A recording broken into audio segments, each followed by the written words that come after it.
صرف 8واں دن کھانا کھایا ہے؟ کیا صرف 8ویں دن جمعہ کے دن کھانا کھایا ہے؟ کیا صرف جمعہ کے دن پروردگار عالم کے دیے ہوئے نعمتوں سے فائدہ اٹھاتا ہے؟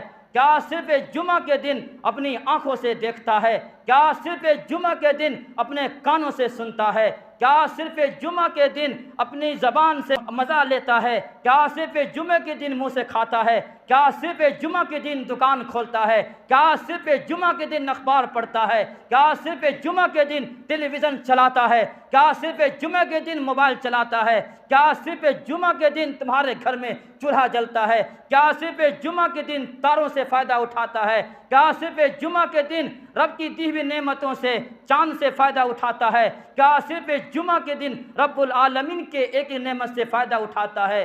اتنی بڑی ناانصافی اور اتنی بڑی بے وفائی کس سے کر رہے ہیں آپ؟ اس رب العالمین سے کر رہے ہیں جس نے آپ کو سب کچھ دیا، ہر طریقے سے نوازا ہے۔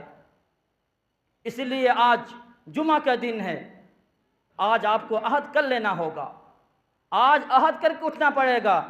آج کے بعد زندگی لاپرواہی کے ساتھ نہیں گزرے گی، آج کے بعد زندگی میں نماز کو داخل کریں گے۔